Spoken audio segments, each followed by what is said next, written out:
오늘도 본문의 내용을 따라서 성막에 관한 말씀을 살펴보려고 하는데요. 성막은 단지 성소와 지성소를 구성하는 뼈대가 되는 널판과 그 위에 덮인 4겹의 앙장과 덮개, 그리고 그 안에 안치된 그런 성막의 기구들만 성막이 아니라 이것을 포함하여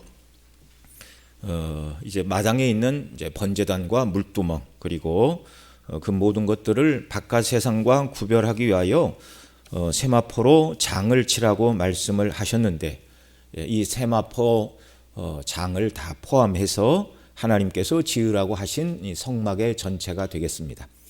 오늘은 우리가 읽은 말씀처럼 기둥을 세우고 세마포 장을 쳐서 구별하여 성막의 뜰을 만들라. 그 성막의 뜰이 바로 구약 성도들의 예배의 공간이었습니다. 그러니까 보통 이제 성도들은 그 성막의 뜰, 그러니까 다윗은 그것을 여호와의 궁전이다, 여호와의 장막이다 이렇게 노래를 했고요. 그 일반인들은 바로 그 성막 뜰, 거기서 하나님을 예배했고, 제사장만 성소로 들어갔고, 또 대제사장만 지성소에 들어가 단 하루 대속죄일에 하나님 앞에 피를 뿌리고 기도를 드리고 예배를 하는 그런 장소였던 것입니다. 오늘 대부분의 구약의 성도들이 예배의 처소였던 이 성막의 뜰에 관한 말씀을 살펴보려고 하는데요. 자, 먼저 뜰을 만들려면 이제 울타리로 성막 안과 세상 밖을 구별하는 일이 있어야 하는 것이죠. 오늘 본문 9절 말씀 같이 한번 읽습니다. 시작. 너는 성막의 뜰을 만들지니 남을 향하여 뜰 남편에 광이 100규빗의 세마포장을 쳐서 그 한편을 당하게 할지니, 이렇게 말씀합니다. 당시 유목민들이 이렇게 텐트를 치고 살았는데요. 그들의 장막 주변에도 돌이나 나무로 이렇게 울타리를 만들어서 세찬 바람을 막고, 그 다음에 여러 해로운 짐승들의 침입으로부터 안전을 도모하기 위하여 이렇게 장막 주변에 나무나 이렇게 돌로 울타리를 만들었는데, 하나님을 예배하는 처소인 이 성막은 세상과 거룩하게 구별하야 하니 울타리가 있어야 되는 것은 당연한 것이었습니다. 그래서 그 울타리를 만들 때 세마포로 장을 쳐서 울타리를 만들어 아무나 함부로 들어오지 못하고 오직 문으로만 들어와 하나님을 예배하도록 그렇게 하신 것이죠. 이 울타리의 높이는 18절 말씀을 보면 뜰의 장은 100규빗이요 광은 50규빗, 세마포장의 높이를 말하죠. 세마포장의 높이는 5규빗이며 그 받침은 노시며, 이렇게 말씀을 하는데, 한 규빗을 50cm로 계산을 하면, 이게 정확하지가 않습니다. 이 팔꿈치로부터 손끝까지니까 누구는 45도 되고 누구는 50도 되고, 그러니까 그 성막을 실질적으로 제작했던 부사렐의 이 규빗이 얼마였는지 그게 이제 중요한 게 되겠죠. 이제 우리는 잘 모르니까 대략 50cm다 이렇게 한다면 이 장의 높이는 2m 50이 되겠습니다. 이 정도 높이면 2m 50 되는 사람은 없잖아요, 키가. 그러니까 사람이 밖에서 서서 그 안을 들여다볼 수 없는 높이로 그렇게 만들라 하셨고, 오직 하나님을 예배하기 위해서는 동으로 난 문을 통해서 들어와야만 예배를 할 수 있도록 그렇게 하신 것입니다. 자, 세마포로 울타리를 만들기 위해서는 세마포가 천이니 고정해야 될, 가로 세로 고정해야 될 기둥이 있어야 됩니다. 우리 10절 말씀도 또 같이 읽습니다. 그 기둥이 수물이며 그 받침 수물은 노수로 하고 그 기둥의 갈고리와 가름대는 은으로 할지며, 이렇게 말씀하고 있습니다. 그러니까 천은 양쪽에서 이렇게 당겨도 가운데가 늘어지잖아요. 그러니까 이제 내용을 읽어보면 알겠지만 중간에 5규빗에 하나씩 기둥을 세우도록 그렇게 하셨습니다. 그리고 이제 기둥을 세우되 그 기둥 밑에는 놋받침을 만들어서 그렇게 놋받침을 놓고, 이건 성막의 뼈대가 되는 널판을 고정할 때는 거기도 받침이 있었습니다. 무엇으로 만들었죠? 은으로 만들었습니다. 은받침. 그 은받침 하나당 한 달란트, 대략 34kg. 그러니까 대단히 이제 무거운 중량으로 그렇게 받침을 만들었습니다. 혹시 기억나실지 모르겠는데 성막의 널빤이 총 48개였고 한 널빤당 2개씩 해서 성막의 뼈대가 되는 널빤의 받침은 96개였습니다. 이 성막의 뜰을 만드는 이 기둥을 고정하는 것은 전체적으로 말씀을 드리면 남쪽에 20개, 북쪽에 20개, 그 다음에 서편 지성소 뒤편에 20개, 그 다음에 문 앞에 동쪽에 20개에서 총 60개의 외관의 기둥을 세워야 되는데 그 모든 기둥들도 받침을 받쳐야 되는데 그 받침은 놋으로 만들라고 하셨습니다. 놋받침 60개가 들어가는 것이죠. 그래서 놋받침 위에 기둥을 세우고 그 다음에 그 기둥 위에 이제 기둥의 머리를 은으로 만들라 그렇게 말씀하십니다. 그래서 머리에 은으로 머리를 만들고 그 다음에 그 머리에서부터 2가지가 더 나오죠. 바로 오늘 10절이 말하고 있는 기둥의 갈고리와 가름대입니다. 그러니까 이 가름대는 기둥과 기둥 사이를 연결하는 것입니다. 그 다음에 갈고리는 이제 이게 기둥이 세워져 있으니까 고정하려면 여러분 밖에 나가서 텐트 치고 생활하시다 보면 이 말뚝에 팩을 박아서 줄로 고정하지 않으면 이게 막 바람에 날려다니고 고정을 할 수가 없습니다. 그래서 밑에 받침은 놋받침으로 이렇게 했지만 기둥을 세우고 그 다음에 가름대로는 기둥과 기둥을 이렇게 좌우로 연결을 하는 것입니다. 그러니까 좌우는 이제 이렇게 연결이 되니까 좀 덜 흔들리겠죠. 근데 이게 양옆으로 안팎으로 쓰러질 수가 있어요.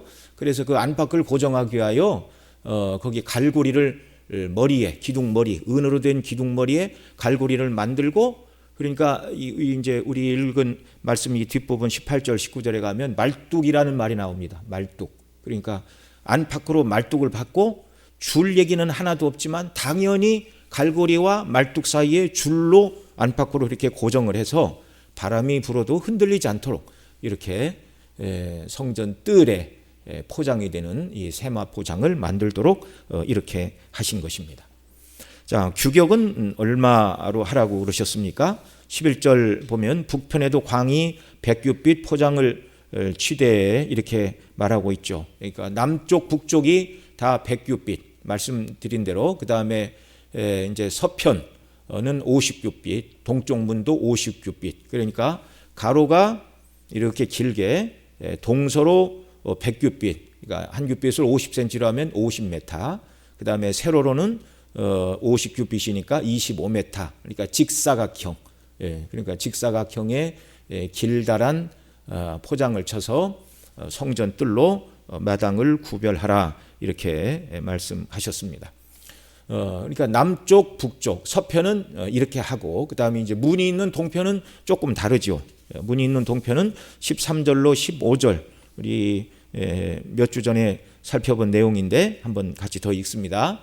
동을 향하여 뜰 동편의 광도 15규빗이 될지며 문 이편을 위하여 포장이 15규빗이며 그 기둥이 셋이요 받침이 셋이요 문 저편을 위하여 포장이 15규빗이며 그 기둥이 셋이요 받침도 셋이며 이렇게 말하고 있는데요. 그러니까 동쪽도 전체가 50규빗인데 가운데 문이 20규빗이고 그러면 30규빗이 남잖아요. 그러니까 문 좌우편에 15규빗씩 장을 치고 기둥을 3개 세우고 그 다음에 문이 되는 20규빗의 세마포 장이 쳐지는 거기에는 기둥을 4개를 세우라 그러셨습니다. 그래서 정확하게 동쪽에도 기둥이 10개가 되는 그런 형국입니다. 그리고 출입문에 대한 설명은 16절에 기록되어 있는데요. 이 16절 같이 읽습니다. 뜰문을 위하여는 청색, 자색, 홍색 실과 가늘게꼰 배실로 수노와 짠 20규빗의 장이 있게 할지니 그 기둥이 넷이요 받침이 넷이며 이렇게 말씀을 합니다. 자, 그리고 이 성막의 울타리가 되는 세마포 장을 세워야 될 기둥, 기둥이 60개고 받침도 60개라고 말씀을 드렸는데 이 기둥은 무엇으로 만들었을까요? 오늘 본문과 그 다음에 이제 뒤에 가서 실제적으로 이제 뜰을 만드는 내용을 기록하고 있는 출애굽기 38장 9절로 20절 말씀을 가서 읽어도 그 기둥의 재료가 무엇이라는 설명은 말씀하고 있지 않습니다. 그러나 한 두 가지 정도 이유로 그 기둥은 조각목으로 만들었을 것으로 그렇게 학자들은 추정을 합니다.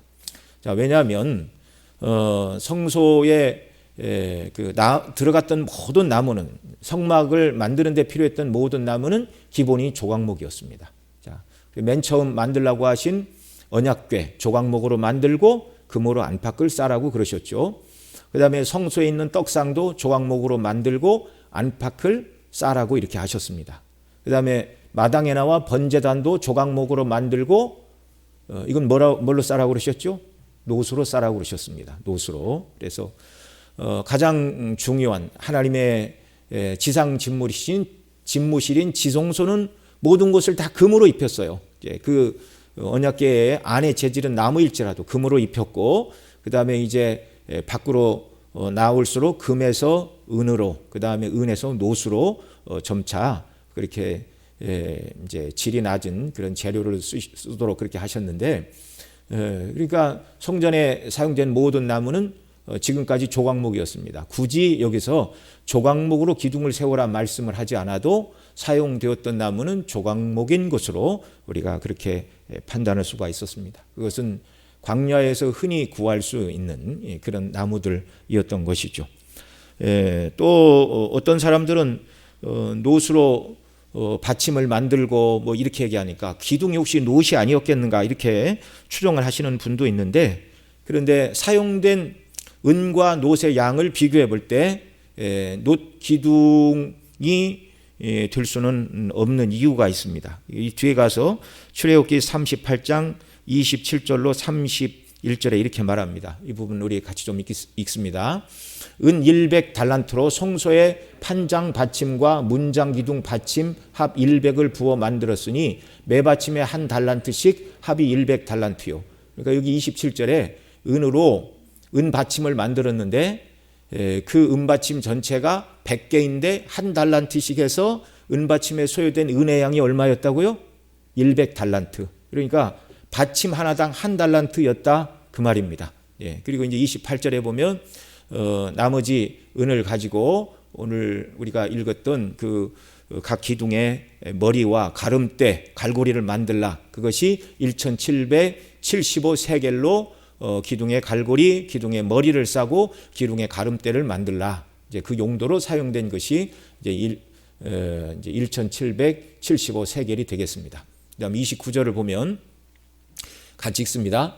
29절 드린 놋은 70달란트와 2400세겔이라. 이것으로 회막 문기둥 받침과 놋단과 놋그릇과 단의 모든 기구를 만들었으며 뜰 사면의 기둥 받침과 그 문장 기둥 받침이며 성막의 모든 말뚝과 뜰 사면의 모든 말뚝을 만들었더라.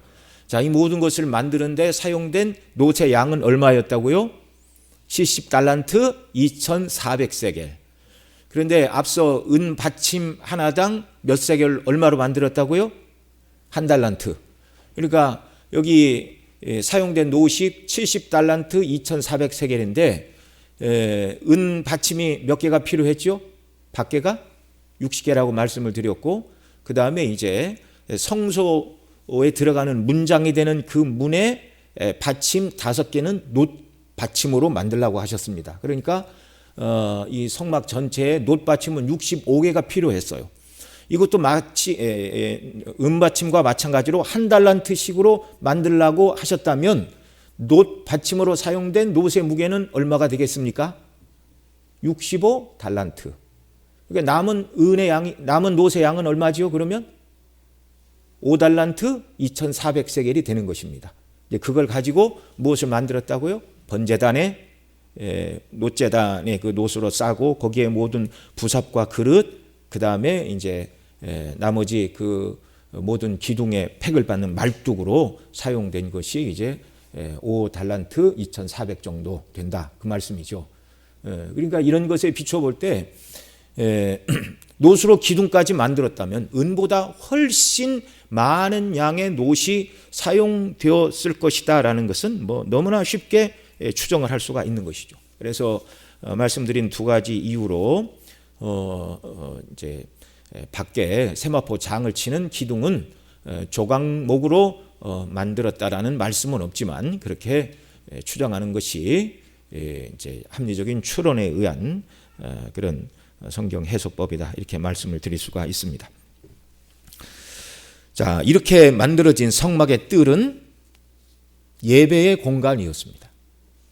구약의 백성들은 죄를 지을 때마다 이 성전 뜰로 성막의 문을 열고 제물을 끌고 와서 제사를 드림으로 죄사함을 받아야 했습니다.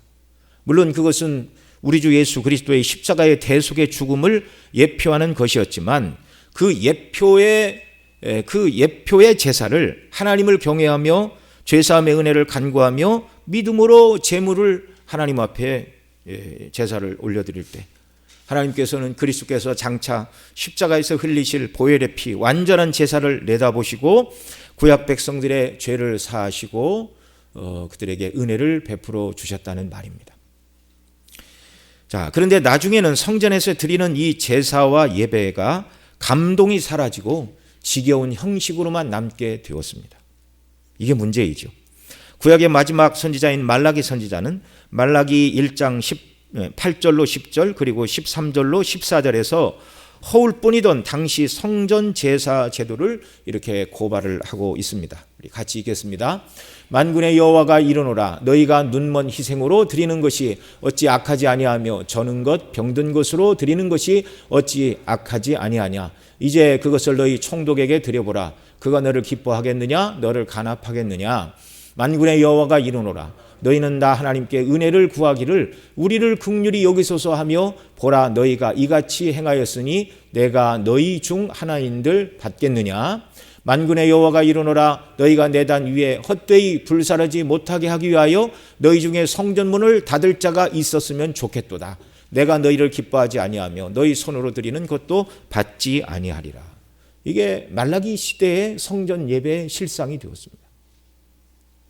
죄사함을 받고 하나님의 백성과 자녀가 되는 놀라운 특권을 누리는 죄의 문제를 해결해 주시는 예표로 주신 이 성전 제사 제도를 말라기 시대의 백성들이 멸시하고 멸시했다는 말이죠. 하나님께 드리는 예물로 악한 것, 절며 병든 것, 본래 가장 아름다운 것으로 흠도 없고 절지도 않고 피부에 병이 있어서도 안 되고요. 가장 좋은 것으로 하나님 앞에 제물을 드리도록 그렇게 하셨는데 훗날 사람들이 갈수록 형식만 남았습니다. 여러 마리 양 중에 제일 못난 것, 병들고 절고 제일 못난 것. 그래 하나님 말씀하시죠. 그런 예물을 드리고 어떻게 은혜를 구하느냐. 너희 총독에게 만일 그런 예물을 드려보라. 총독이 받지 않는다는 것이죠. 총독이 그런 예물을 가지고 오면 총독 모독죄로 처벌을 받을 만한 일이었습니다. 그런 제사가 계속 드려질 것이라면 누가 나서서 차라리 성전문을 닫았으면 좋겠다. 이건 다 어디까지나 예표이죠. 그리스도의 진정한 속죄의 제사가 필요하다는 사실을 보여주는 것입니다. 우리가 계속 성막에 대해서 살펴보지만 이건 다 그리스도의 상징이니 그리스도만 남아야 됩니다. 그 다음 13절부터 또 봅니다. 13절, 14절.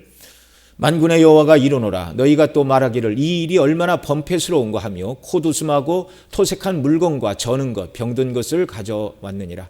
너희가 이같이 헌물을 가져오니 내가 그것을 너희 손에서 받겠느냐. 여호와의 말이니라. 때 가운데 수컷이 있거늘 그 서원하는 일에 흠 있는 것으로 사기하여 내게 드리는 자는 저주를 받으리니 나는 큰 임금이요 내 이름은 열방 중에서 두려워하는 것이 됨이니라. 만군의 여호와의 말이니라. 아멘. 여기 13절에서 여호와께 드리는 성전 제사를 번패스러운 거 하고 코웃음 치는 자들이 있다 이렇게 말씀하는데요. 14절에서 하나님 말씀하시죠. 이런 온전하지 못한 재물 멀쩡한 것이 있는데 흠 있는 것으로 사기하여 내게 드리는 자는 저주를 받을 것이다. 왜요? 내 이름은 열방 중에 두려워하는 것이 되는데 나는 큰 임금이다. 만왕의 왕이신 하나님을 이렇게 사람의 눈가림이나 하며 예배드리고 번패스럽다 하는 말은 귀찮고 실증나고 짜증나다는 말입니다. 그리고 코웃음을 치면서 성전에 나가 마지못해 제사를 드렸습니다. 성전 제사가 예표하는 예수 그리스도의 대속의 죽으심을 통한 죄사함과 구원을 예표하는 것인데, 죄사함의 은혜와 감격, 그로 인하여 하나님의 백성과 자녀됨의 영광은 완전히 사라졌고, 그런 것은 기억하지 않고 형식만 남아서 제사가 범패스럽다, 귀찮고 실증나고 짜증나는 일이라 코웃음 치며 병든 것, 온전하지 못한 것, 이런 것들을 하나님 앞에 제물로 드리는 그 시대. 그래서 하나님은 차라리 누가 나서서 성전문을 닫았으면 좋겠다, 이런 예물은 내가 받을 수 없다, 그렇게 말씀하신 것입니다. 여러분, 오늘 우리가 하나님께 예배를 드리는 것은 영광 중에 영광이고 특권 중에 특권임을 믿으시기 바랍니다. 만일 이 자리에 내가 목사님 위해서 또는 우리 가족 누구를 위해서 내가 예배당에 나와 줬다라고 생각하시는 분이 있다면 빨리 마음을 바꾸셔야 됩니다. 죄인이 하나님께 죄사함을 받고 구원함을 받고 하나님을 섬기고 영광을 돌리는 예배에 참석할 수 있다는 것은 영광 중에 영광이고요, 사람이 지상에서 누릴 수 있는 모든 행복한 시간, 가장 좋은 시간, 복된 시간, 그 어느 것도 하나님께 드리는 예배만큼 귀한 것이 없는 줄 믿으시기 바랍니다.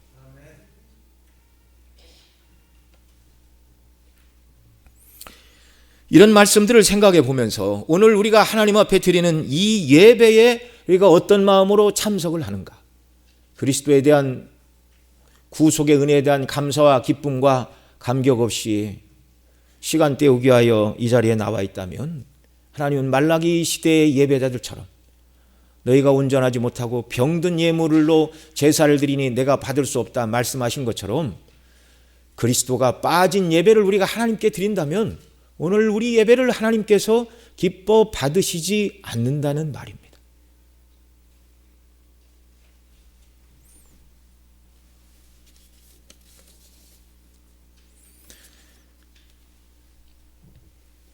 오늘 우리는 예수님을 믿음으로 완전한 제사가 드려졌기에, 우리는 제사를 드림으로, 예배를 드림으로 우리 죄를 용서해 주세요가 아니라 이미 예수님이 우리의 죄를 용서하는 완전한 대속의 완전한 제사를 십자가에서 당신을 제물로 하나님 앞에 드리심으로 우리의 속죄를 위한 제사는 완결이 되었습니다. 그래서 어느 누구도 이 시대에 예배당에 나올 때 소나 양이나 염소를 끌고 나오지 않습니다. 완전한 제물이신 그리스도의 희생 제물이 하나님 앞에 드려졌기 때문에 그렇습니다. 그 예수님을 믿음으로 우리는 죄사함의 은혜를 베풀어 주세요가 아니라 이미 죄사함의 은혜를 주셨고 구원을 베풀어 주셨고 자녀됨의 신분의 영광을 우리에게 허락해 주셨으니 하나님 감사합니다. 지금 우리 예배를 하나님 받으실 뿐만 아니라 우리 순례길에도 하나님께서 성령으로 우리와 함께 하시고 우리를 도우시고 부족하고 연약하지만 저와 여러분을 붙들어 하나님은 하나님의 거룩하신 당신의 일을 이루시고 그 일을 이루는 저와 여러분에게 상급을 예비하고 계시는 줄도 믿으시기 바랍니다. 그리고 장차 저와 여러분은 주님 다시 오시는 날 천국에 들어가 하나님의 존전에서 영생을 누리게 될 것입니다. 영생은 참 유일하신 하나님과 그의 보내신 자 예수 그리스도를 아는 것이다 말씀을 드렸는데요. 성경이 말하고 있는데요. 그 놀라운 영생, 하나님을 아는 것, 그것이 예배이고 교제입니다. 그런 복락을 하나님 우리에게 약속해 주셨는데 이 은혜를 생각하며 드리는 예배, 그리고 하늘에서 하나님을 예배하며 섬기게 될 하늘의 안식과 기쁨과 예배를 지상에서 맛보는 것이 오늘 우리가 모여서 드리는 바로 이 예배라는 사실입니다. 그러니까 여러분 토요일이 되면 가슴이 뛰어야 돼요. 왜요? 주일에 교회 나가 하나님을 예배하는 예배가 기다리고 있기 때문에 그런 것입니다. 성도들의 한 주간의 모든 삶은 주일에 맞춰져야 되고 주일의 모든 초점은 예배에 맞추어져야 하는 줄로 믿습니다. 그래서 온전히 하나님 앞에 예배하고 말씀 듣고 은혜 받고 하늘의 기쁨을 맛봐야 일주일간의 삶이 하나님께서 우리에게 말씀하신 대로 왕 같은 제사장으로 그리스도의 선한 빛을 드러내고 선을 행하며 주의 영광을 높이며 구원받은 하나님의 백성들답게 의미 없이 먹고 사는 일만 전심전력하는 자들이 아니라 하나님을 섬기고 그 나라의 확장을 위해서 일하게 되는 복된 성도로 한 주간을 살아가게 되는 줄 믿으시기 바랍니다. 그 모든 것들이 주일 예배를 어떻게 하나님 앞에 드리느냐, 전심으로 예배하는 저와 여러분 모두가 되시기를 바랍니다. 구약의 모든 백성들이 그렇게 다 잘못된 예배를 드린 것은 아니에요. 성전 제사 제도와 예배가 얼마나 귀중한 것인가를 깨달은 다윗은 이렇게 고백하고 있습니다. 시편 27편 4절 말씀 우리 같이 읽습니다. 시작. 내가 여호와께 청하였던 한 가지 일 곧 그것을 구하리니 곧 나로 내 생전에 여호와의 집에 거하여 여호와의 아름다움을 앙망하며 그 전에서 사모하게 하실 것이라. 아멘. 여호와의 집, 바로 솔로몬 시대에 성전을 지었고 다윗 시대는 여호와의 집은 바로 성막이었습니다. 다윗도 제사장이 아니었기 때문에 성소 지성소는 못 들어가고 여호와의 집 성막 뜰에서 하나님을 예배했어요.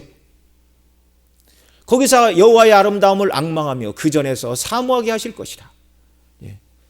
이 제사 제도가 예표하는 그리스도를 통한 죄사함의 은혜, 하나님께서 자녀 삼으시고 천국에서 영원토록 주와 함께 하실 그 영광에 대한 소망으로 충만하여 다윗은 하나님의 전을 사모하였고 예배를 사모했다, 이렇게 말하고 있습니다. 한 번 더 읽습니다. 내가 여호와께 청하였던 한 가지 일 곧 그것을 구하리니 곧 나로 내 생전에 여호와의 집에 거하여 여호와의 아름다움을 앙망하며 그 전에서 사모하게 하실 것이라. 아멘. 다윗과 같은 마음으로 하나님을 예배했던 시편 84편 기자는 1절로 4절에서 이렇게 말합니다. 우리 같이 읽습니다. 만군의 여호와여, 주의 장막이 어찌 그리 사랑스러운지요. 내 영혼이 여호와의 궁정을 사모하여 쇠약하며 내 마음과 육체가 생존하시는 하나님께 부르짖나이다. 나의 왕 나의 하나님 만군의 여호와여, 주의 제단에서 참새도 제 집을 얻고 제비도 새끼들 보금자리를 얻었나이다. 주의 집에 거하는 자가 복이 있나이다. 저희가 항상 주를 찬송하리이다. 셀라. 저와 여러분이 이러한 심정을 가지고 날마다 주 앞에 나와 경배하는 역사가 있기를 바랍니다. 여기 1절에 주의 장막, 주의 성막을 말하죠. 2절에 여호와의 궁정이라고 말하는데 이 궁정은 번제단에서 제사가 드려지던 성전 뜰을 말하는 것입니다. 저와 여러분은 예수님 믿음으로 죄사함 받아 하나님의 자녀가 되었고 하나님을 섬기고 교제하는 예배가 복되고 복된 것을 더욱더 깨달아 알아가는 자들이 되시기를 소원하시기 바랍니다. 정말 우리 이제 노년의 성도님들도 이제 나이가 들면 우리가 다 노년이 되겠지만 정말 노년이 되어서도 주의 전에 함께 성도들과 모여 예배하는 그런 은혜를 베풀어 주십시오. 그래서 정말 주일날 같이 예배드리고 주중에 하나님이 부르셔서 천국을 간다면 그것보다 영원한 일이 없는 줄 믿으시기 바랍니다. 정말 우리가 건강한 모습으로 주의 전전에 나가 예배하며 참여하며 영광 돌리기를 원합니다. 이런 기도를 늘 드리시기를 바랍니다. 하나님을 찬미하고 합당한 영광과 존귀를 들려드리는 이 예배의 중요성은 아무리 강조해도 지나침이 없어요. 내가 믿음이 있습니다. 내가 하나님을 사랑합니다. 주의 영광을 위하여 살아가기를 원합니다. 라고 누가 말한다면 그분이 어떤 예배를 드리고 있는가, 이걸로 바꾸어서 설명이 되는 것입니다. 온전한 예배를 드리는 사람만이 그렇게 말할 수 있는 것이에요. 자, 우리가 성막들에 나아가 더 온전한 예배자들이 되기 위해서 성전의 뜰이 주는 교훈을 우리가 더 기억을 해야 하겠습니다. 오늘 성막의 뜰을 통하여 우리에게 주시는 영적인 교훈과 은혜는 무엇입니까? 자, 맨 먼저 성막으로 들어오려면 어디로 들어간다 하고요? 동쪽으로 난 문으로 들어가야 했습니다. 여러 번 말씀을 드렸듯이 아담이 범죄하고 에덴 동산 동쪽 문으로 쫓겨남을 받았습니다. 그래서 다시 동편으로 난 문을 향하여 하나님을 예배하러 하나님의 처소가 있는 집으로 들어가야 했습니다.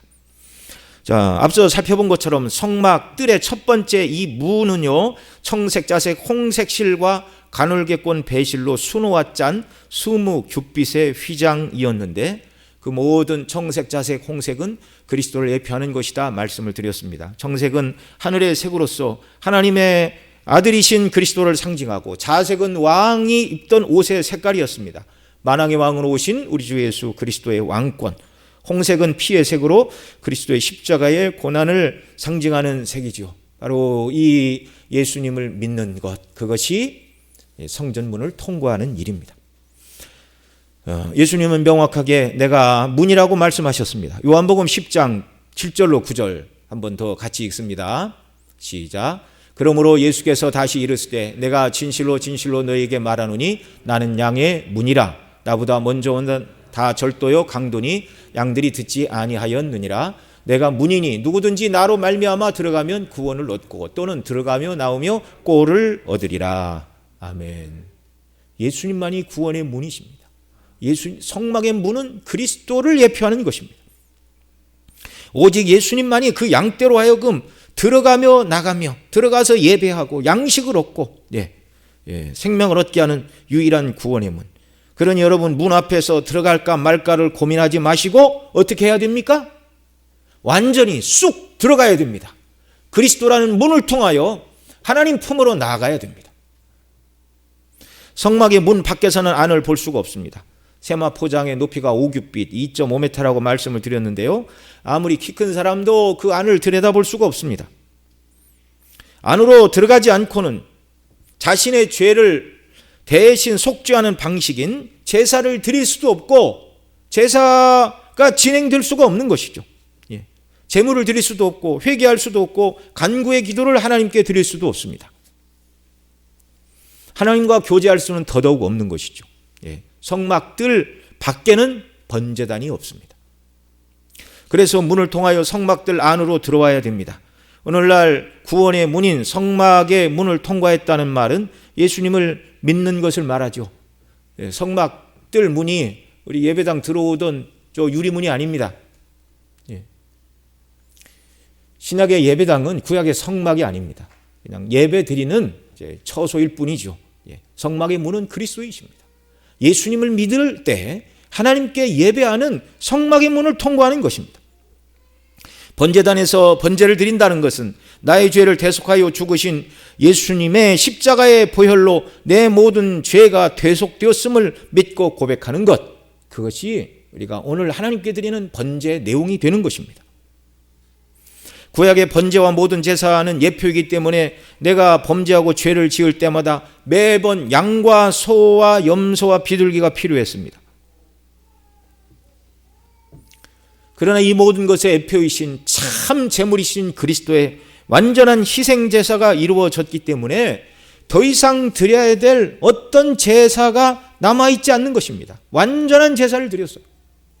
앞서 말라기 시대 백성들이 하나님 앞에 제사를 드릴 때 악한 것, 병들고 저는 것, 이런 것을 드려서 내가 받을 수 없다 하나님께서 말씀하셨는데, 오늘 우리가 드린 것은 아니지만 예수님이 친히 제사장이 대제사장이 되시고 친히 성전이 되시고 친히 완전한 대속의 제물이 되사 우리 죄를 위한 완전한 속죄의 제사를 완벽하게 하나님께 단 한 번에 다 드리셨어요.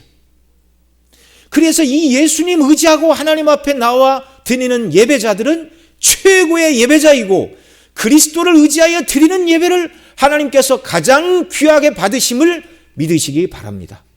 예수님 때문에 그런 것입니다. 두 번째로, 성막들의 기둥은 명시적인 말씀은 없으나 조각목이라고 말씀을 드렸죠. 이 조각목.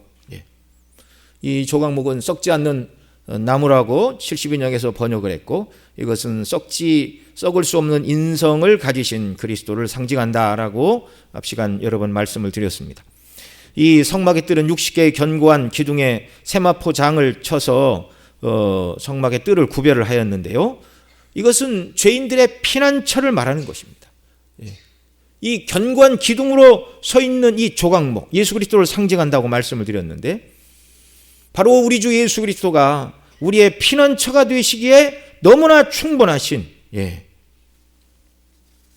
견고한 우리의 피난처가 되십니다. 잠언 18장 10절에 이렇게 말합니다.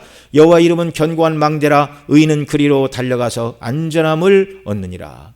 하나님의 이름, 하나님의 성품 자체가 사람들이 신뢰할 만한 그런 인생들이지만 예수 그리스도는 더욱 그렇고 그리스도를 상징하는 조각목과 세마포 장으로 구별된 그곳은 우리가 피하기에 너무나 견고하고 완전한 안전터라는 사실입니다.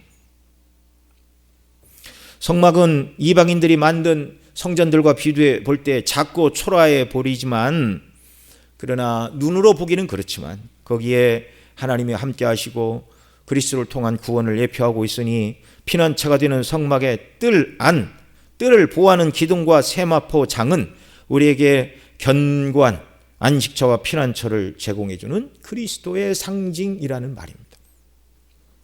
예수 그리스도가 구원의 문이고 또한 예수 그리스도가 우리의 견고한 망대요 안전한 피난처가 되신다는 말이죠. 기둥에 친 세마포 장은 무엇을 말하는 것이죠? 세마포 장의 높이가 기둥 높이와 같은 5규빗이라고 말씀을 드렸습니다. 아더 핑크는 이 부분을 주석하면서 이 5규빗 숫자 5는 은혜를 상징한다 그렇게 말하였는데요. 여러분 성경에 보면 숫자 5가 은혜를 상징하는 그런 예로 이렇게 쓰인 것을 우리가 확인하게 됩니다. 창세기 43장 34절에 보면 이렇게 말합니다. 같이 읽습니다. 요셉이 자기 식물로 그들에게 주되 베냐민에게는 다른 사람보다 5배나 주매 그들이 마시며 요셉과 함께 즐거워하였더라. 이때는 요셉이 형제들에게 자기 신분을 밝히지 않았을 때예요. 그런데 맏형부터 베냐민까지 순서대로 쭉 앉히고 한 몫씩의 식사를 주고 베냐민에게는 5배의 먹을 음식을 주었습니다. 이것은 베냐민은 형제들 가운데 특별히 당시 애굽의 총리인 요셉에게 은혜를 받은 자라는 표현입니다. 베냐민이 다른 사람보다 5배나 음식을 많이 먹는 음식의 양이 큰 사람이 아니고 은혜 받은 사람이라는 표시를 이렇게 드러낸 것이죠.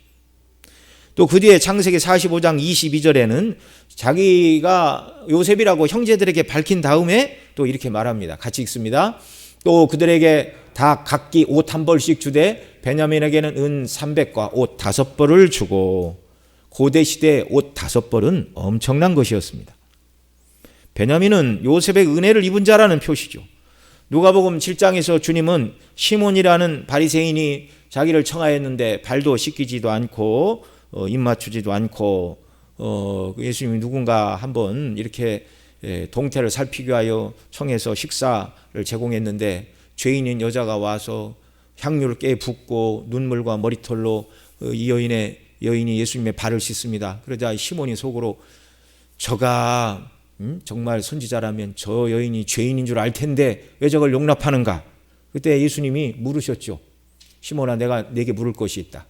빚 주는 자에게 500달란트와 50달란트 빚진 자가 있는데 둘 다 탕감하여 주었다. 누가 더 감사하겠느냐? 그러자 많이 탕감받은 자입니다.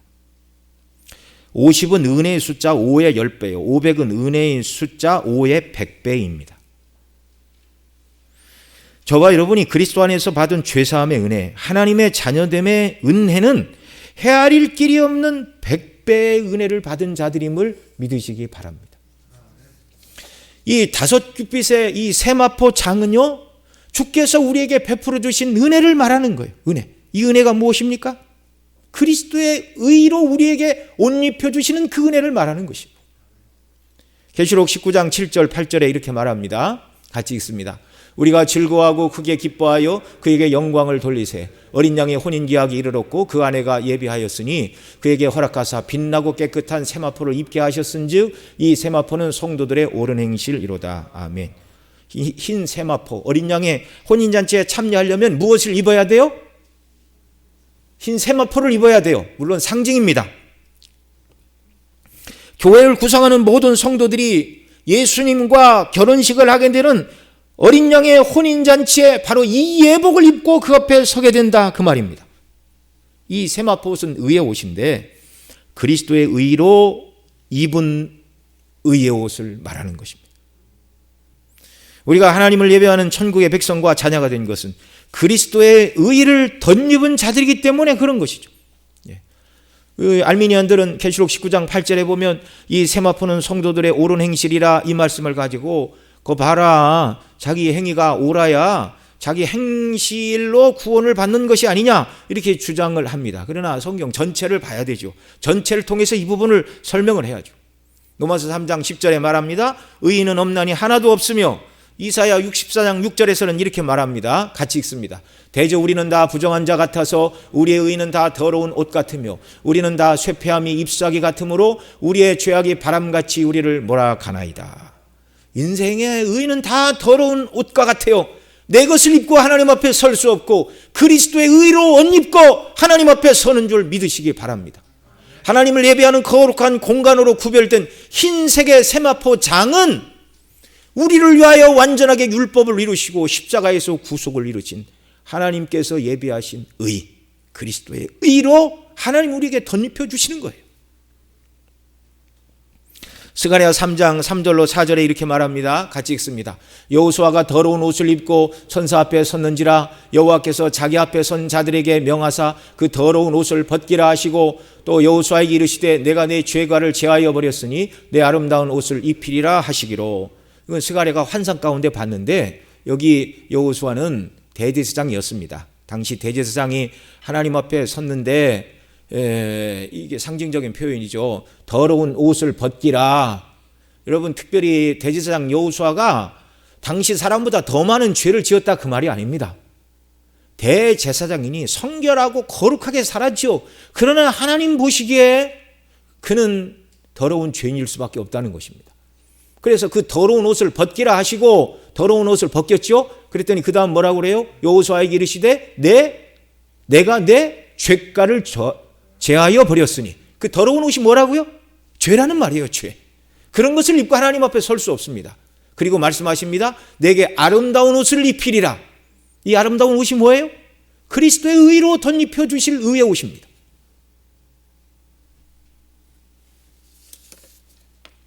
성도가 스스로의 행실로 의롭다함을 얻을 자가 없습니다. 오직 그리스도의 의로만 우리가 의롭다 하심을 얻죠. 빌립보 3장 9절에 이렇게 말합니다. 같이 읽습니다. 그 안에서 발견되려 함이니 내가 가진 의는 율법에서 난 것이 아니요 오직 그리스도를 믿음으로 말미암은 것이니 곧 믿음으로 하나님께로서 난 의라. 아멘. 그래서 빛나고 깨끗한 성도들이 입은 세마포 이 옷은 예수님이 이루신 의, 하나님께로부터 난 의를 우리가 옷 입고 하나님이 설 것인데,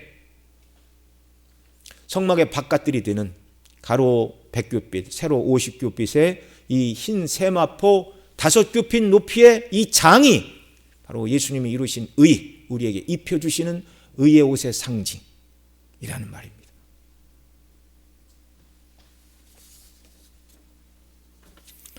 이 세마포 장을 치는 기둥은 놋받침 위에 세워야 했는데요.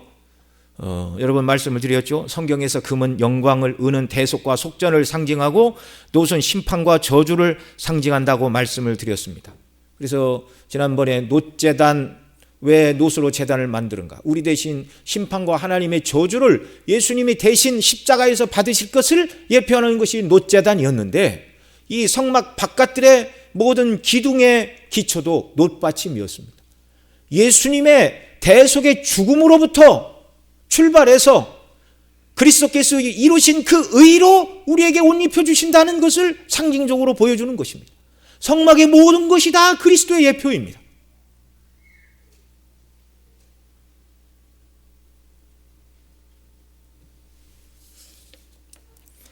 이제 우리는 담대히 하나님께 나가기만 하면 됩니다. 오늘도 믿음 없는 세상에 속한 사람들 보기에는 성막의 문을 통과하여 안에 들어가 번제를 드리는 것과 성막 밖에 있는 것이 차이가 없어 보입니다. 그들은 도리어 죄를 지었다고 그 비싼 소와 양을 끌고 가서 불태워 다 번제로 바친다고? 아이고, 먹을 것도 없는데 왜 그 쓸데없는 짓을 해? 왜 낭비를 해? 여러분, 죄사함 받고 지옥 형벌이 아닌 하나님의 자녀가 되어 천국에 들어가는데요, 무엇으로 값을 대신할 수가 있겠습니까? 우리의 죄사함에 비하면 구약시대에 예물을 드리라고 한 것은요, 아무것도 아닌 거예요. 한 영혼이 천하보다 귀하다라고 성경은 그렇게 말합니다. 천하를 얻고도 내 생명을 잃으면 무엇이 유익하리요? 그러나 믿음의 눈으로 보면 하나님께 나아가 제사드리고 죄사함을 받고 천국의 백성이 된다는 것보다 귀하고 우선해야 할 일은 없다는 것은 너무나 자명한 일입니다. 구약의 성도들이 성소의 성막의 뜰에 제물을 가지고 나가 제사를 드리는 이 모습, 이거 그리스도 안에서 우리가 하나님께 나아가 예배드리는 모습이라고 말씀을 드렸는데요. 여러분, 성막의 문을 열고 들어가 이제 대부분의 보통 사람들은 이제 번제단에서 제사를 드립니다. 그리고 이제 하나님께서 사죄 은총을 베풀어 주실 것을 소망하고 그리고 이제 돌아가게 되는 것이죠. 그러나 여러분, 이렇게 계산을 해 보니까 성막과 성막 전체 넓이를 계산해 보고 그 다음에 그 실제적인 성소와 지성소를 이렇게 비교를 해 보니까 성전 마당의 뜰과 그 다음에 성소와 지성소를 포함하는 그 부분이 비율이 대략 16분의 1 정도 됩니다. 16분의 1. 구약의 백성들은 16분의 15에 해당하는 성전 뜰에서만 하나님을 예배했어요. 일부 제사장만 성도에 들어가고 제사장만 지성소까지 들어갔는데 오늘 저와 여러분에게는 상징적으로 말하는 성막 뜰뿐만 아니라 성소의 문도 열렸고 지성소의 문도 열렸음을 기억하시기 바랍니다. 여러 번 말씀을 드렸어요. 성막 뜰에만 머문다 그 말은 제가 죄를 지었으니 죄를 용서해 주세요. 날마다 죄 짓고 회개하는 데만 머무는 사람들이 여전히 성막 뜰에만 머물러 있는 것입니다. 여기만 머물지 말고 성소 안으로 들어가야 됩니다. 성소 안에는 무엇이 있었죠? 떡상이 있었습니다. 등잔대가 있었습니다. 떡상의 떡은 우리의 영의 양식인 그리스도를 예표하는 것입니다. 예수님은 나를 먹고 내 살을 먹고 내 피를 마시라고 말씀해 주셨는데 그 떡을 먹는 것이 무엇이죠? 그리스도의 십자가의 은혜를 늘 묵상하는 것입니다. 내 죄를 용서해 주세요라고 회개만 하지 말고 날마다 그리스도의 십자가의 대속의 은혜와 영광을 묵상함으로 그 떡을 먹는 성전 마당에서만 예배하는 자가 아니라 성소에 들어가 예배하는 자들이 되시기를 바랍니다. 그리스도를 묵상해야 죄를 이기고 세상을 이기는 거예요. 떡상 반대편에는 등잔불이 있었습니다. 성령이 비춰주시는 조명의 은혜, 빛이신 그리스도께서 우리에게 비춰주시는 이 은혜를 우리가 받고 그리스도의 충만한 빛을 받고 주님 뭐라고 그러셨습니까? 산상수훈에서 너희는 세상의 빛이요 소금이라고 선언해 주셨어요.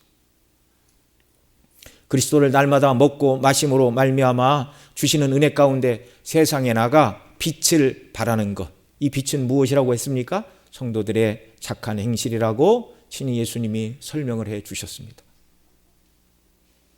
온전한 예배자, 죄를 회개하고 우리의 생명과 구원의 근거인 그리스도의 십자가의 대속의 은혜를 날마다 묵상하고 거기서 주시는 충만한 은혜로 사랑과 덕을 행하며 주의 영광을 드러내는 역사들이 있기를 바랍니다.